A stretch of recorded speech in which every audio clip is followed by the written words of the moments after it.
बिस्मिल्लाहिर्रहमानिर्रहीम। खातिन हज़रात, मैं हूँ अख्तर अब्बास और आप सबको मेरा अस्सलाम वालेकुम।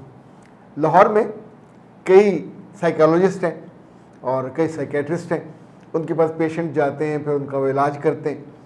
कुछ चीज़ों का कोई इलाज नहीं होता, वो दिमाग को सुलाने वाली अद्वियात दे दी जाती हैं। जब ये इलाज लंबे हो जाते हैं, आमतौर पर साइकोलॉजिस्ट 20 सेशन लेते हैं, जबकि उसके मुकाबले पे मैं किसी भी मसले में 3 से ज़्यादा सेशन नहीं लेता।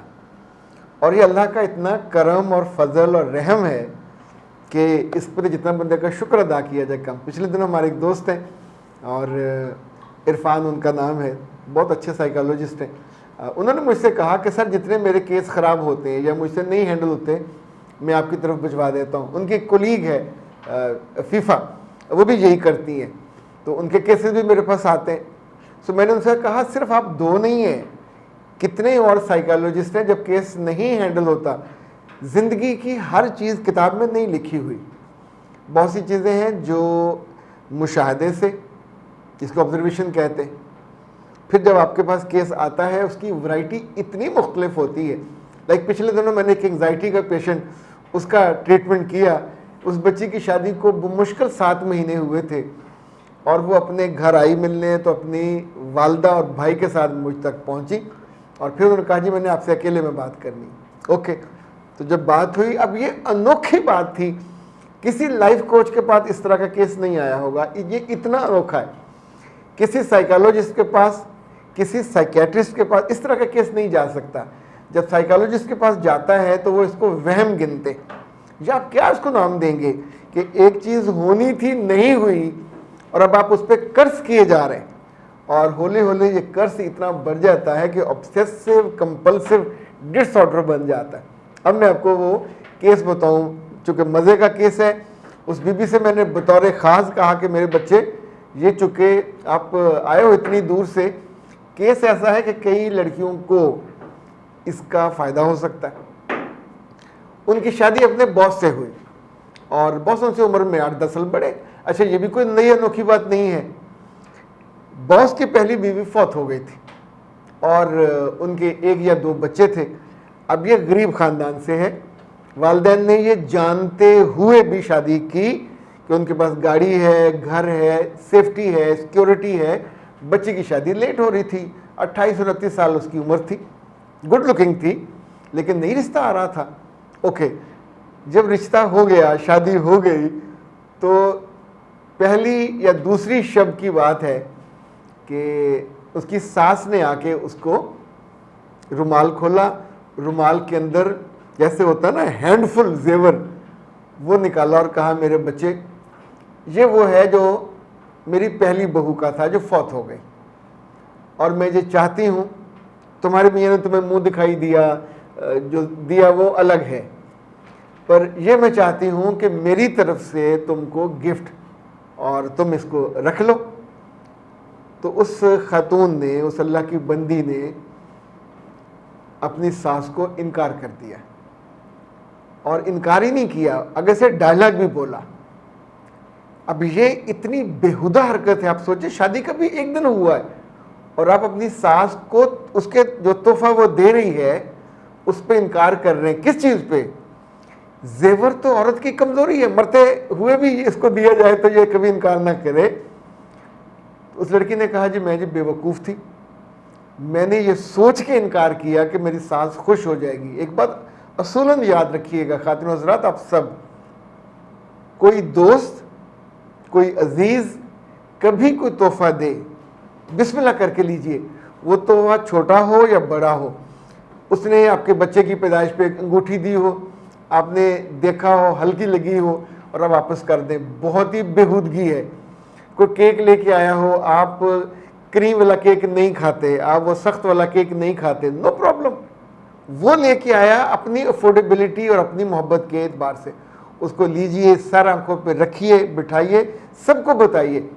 दिल रखने में क्या तकलीफ़ है, और मुमकिन है बाद में आप खा भी लो, यानी जो घर में चीज़ आई होती है उसको इस्तेमाल भी हो जाती है, खाई भी जाती है। इसी तौर पे कोई सूट लेके आया और आपको रंग फीका लगा, तो अल्लाह के बंदे, दुनिया में तुम अकेली थोड़ी हो जिसने वो पहनना है। तुम्हारे घर में 10 लोग होते हैं, लाइक मेड्स आती हैं, उनको सूट देना होता देना चाहिए, सिर्फ पुराने सूट तो नहीं देने चाहिए। इसी तौर पे बंदा अपनी किसी सास से पूछ लेता है, किसी नन से पूछ लेता है कि मेरे पास ये सूट है, स्टॉक है और आप पसंद करें तो इनमें से जो अच्छा। कभी नहीं बताते कि ये मैंने खाना छोड़ा इसलिए आप खा लें, कभी नहीं बताते कि मेरा दिल नहीं कर रहा इसलिए। ये बेवकूफ़ी की इंतहा होती है। एक ऐसी खातून जिसने अपनी सास और नंद दोनों को अपना दुश्मन बना लिया था, तो मैंने उससे हंसते हुए पूछा, मेरे बच्चे ये बता अकल बड़ी के भैंस? उसने बहुत सोचा, फिर कहा सर लगदी तो भैंस ही है। अच्छा लगदी नहीं, वाकई भैंस ही बड़ी है, क्योंकि अकल तो इस्तेमाल करने की चीज़ है, इस्तेमाल करोगे तो उसका साइज बड़ा होगा, इस्तेमाल आपने करनी नहीं है तो भैंस ही बड़ी लगेगी। अल्लाह के बंदो ऐसी ऐसी यानी नामाकूल हरकतें करते। अब वो वक्त गुजर गया, अब मसला कहाँ से शुरू हुआ? वो मसला जो सास की तरफ था, उन्हें दुख था, अपने उन्होंने बेटे से भी इजहार किया, इससे कुछ नहीं कहा। सोचिए 6-7 माह ठीक उनके गुजरे हैं, पर know the problem is it's inside. जो एक होती है ना एंग्जाइटी, अब उसको दुख होता है कि वो 6-7 तोले जेवर था, मैं तो ले लेती, मैंने क्यों ना लिया।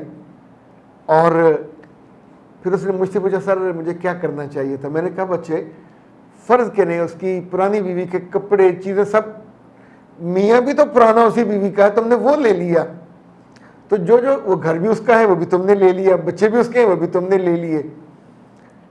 कपड़े हमारे घरों में बहन एक दूसरे के पहन लेती हैं, बेटियां माओं के पहन लेती हैं, माएँ बेटियों के पहन लेती हैं, अब्बे भी कभी कभी एक दूसरे की चीज़ पहन लेते हैं। कल परसों हमारे एक दोस्त हैं मस्जिद में, मियाँ वसीम साहब, उन्होंने बड़ी अच्छी टी शर्ट पहनी हुई, तो मैंने कहा मियाँ साहब बहुत अच्छे लग रहे हैं माशाल्लाह, 6 फुटे हैं, बहुत अच्छे मिजाज के हैं।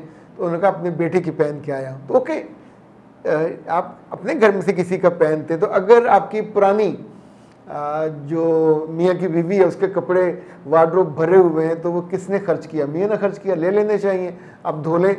उस पर कौन सा जादू हुआ? वो तो खातून छोड़ के चली गई हैं, आपने हर चीज़ ले ली, पर अंदर की जो बेवकूफ़ी है, जो हमाकत है, ये तो कहीं भी उबल सकती है, उसको रोकना चाहिए। अगर आप उस वक्त वो ले लेते तो 2 ऑप्शन होते हैं। लाइक मेरी जो छोटी बहन है, अब माशाल्लाह उसकी सारी बच्चियां ब्याही गई हैं, तो उसका जितना जेवर था वो साल बाद उस सारे जेवर का डिज़ाइन बदला लेती है और मज़े से शी इंजॉयज़ हर लाइफ। और उनका ग्रुप है उसकी दोस्तों का, ज़ाहिर है उसकी उम्र का।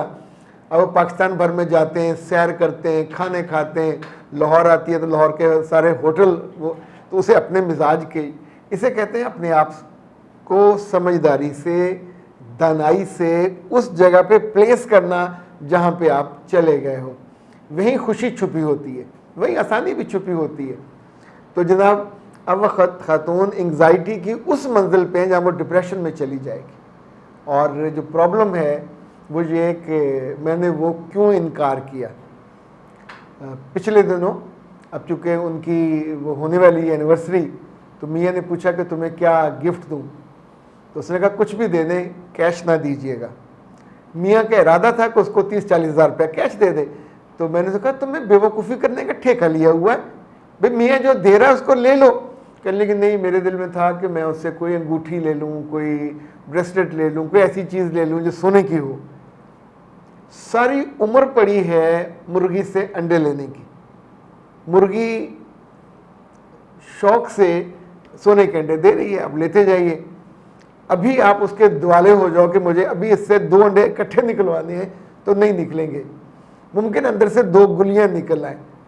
अब ये मसला यहाँ से शुरू हुआ, तो मियाँ ने फिर उसको जिताया कि तुम्हें सोने की चीज़ दे तो दूँ, मगर तुम्हारे तो नखरे बड़े हैं, तुमने तो मेरी माँ से ये कहा था कि मैं जूठन उसकी क्यों लूँ।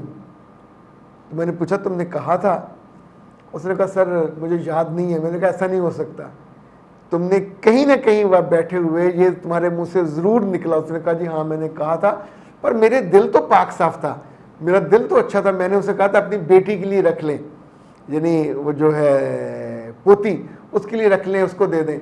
हाउ डेयर, उसने तुमसे मशवरा लिया था, उसने तुम्हारे पाँव पड़ी थी, हाथ बांध के तुमसे कहा था तुम अक्ल हो, दानिश हो, अक्लमंद हो, हमको मशवरा दो कि हम इस कीमती चीज़ का क्या करें। वक्त पे बेवकूफ़ी करने के बाद वक्त गुजर जाने का, जिस वक्त फैसला ना करने की कीमत ये होती है कि जब वक्त गुजर जाता है तो फिर आपके दिल पे बोझ आता है, फिर आपको सेशन लेने आना पड़ता है, फिर आपको अपना इलाज कराना पड़ता है, वरना वो जो रिग्रेट है वो आपको सोने नहीं देता, आपकी खुशी। अब इस लड़की को मैंने जो समझाया सो समझाया, उम्मीद है कि उसका मसला हल हो जाएगा। लेकिन यह प्यारी लड़कियों, इंसान के बच्चे बना करो, अक्ल इस्तेमाल किया करो। अब मुझसे ये मत पूछना कि मैंने क्या मशवरा दिया, आपको क्यों बताऊं, उसका मसला है। तो जब आपको कोई मसला होगा, ऐसी बेवकूफ़ी करोगे, फिर आओगे तो फिर मसला बताऊंगा। लेकिन अक्लमंदी और दानिशमंदी का तकाजा ये है कि तोहफ़ा कोई मिला करे, कपड़ों की सूरत में, जेवर की सूरत में, नगद की सूरत में, तो बिस्मिल्लाह करके लेके सर आंखों पे रखो, अगले का शुक्रिया अदा करो। चाहे दिल अंदर से बच्चा ही है, उसको समझ नहीं आती कि मैं ये लूँ कि ना लूँ। अख्तर अब्बास को दीजिए इजाज़त। अस्सलाम वालेकुम।